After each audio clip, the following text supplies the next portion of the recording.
ఆరోపణలు చేసేటప్పుడు మీరు ప్రెస్ కాన్ఫరెన్స్ లో కొంతమంది వ్యక్తుల పేర్లు చెప్పారు, ఎవరెవరు చేస్తున్నారు అనే దాని మీద పేర్లు చెప్పారు అధికారులు, కొంతమంది వ్యక్తులు.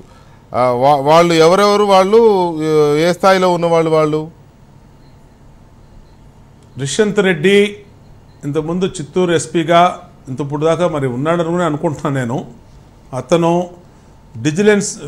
విజిలెన్స్ అండ్ ఎన్ఫోర్స్మెంట్ ఐజీగా ఉన్నటువంటి కొల్లు రఘురామరెడ్డి, అలాగే నరేందర్ రెడ్డి, రవీందర్ రెడ్డి, వేణుగోపాల్ రెడ్డి, వీళ్ళు అడిషనల్ ఎస్పీస్గా ఉన్నటువంటి వీళ్ళందరూ ఒక టీమ్గా ఏర్పడ్డారు. అంటే ప్రభుత్వం కొన్ని బాధ్యతలు జగన్మోహన్ రెడ్డికి ఒక ప్రైవేట్ సైన్యంలాగా వీళ్ళు వ్యవహరిస్తూ ఉన్నారు. ఈ ఐపీఎస్లు వైపీఎస్లుగా మారిపోయారు.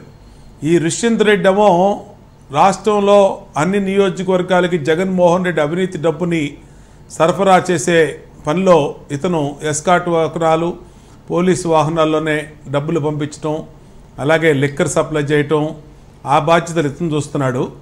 ఇతను కొల్లు రఘురామరెడ్డి ఐజీ, ఇతనికి ఐజీగా ఇతనికి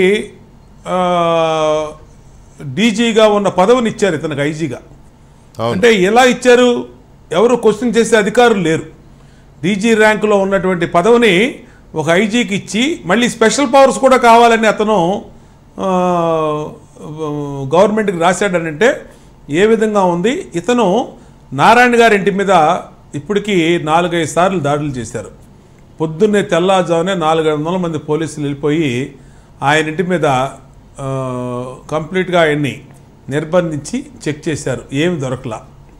అలాగే పత్తిపాటి పుల్లారావు కొడుకు శరత్ ఏదైతే ఆ కంపెనీలో డైరెక్టర్ కూడా లేనటువంటి కంపెనీలో తప్పుడు కేసు పెట్టి జైలుకి పంపించారు.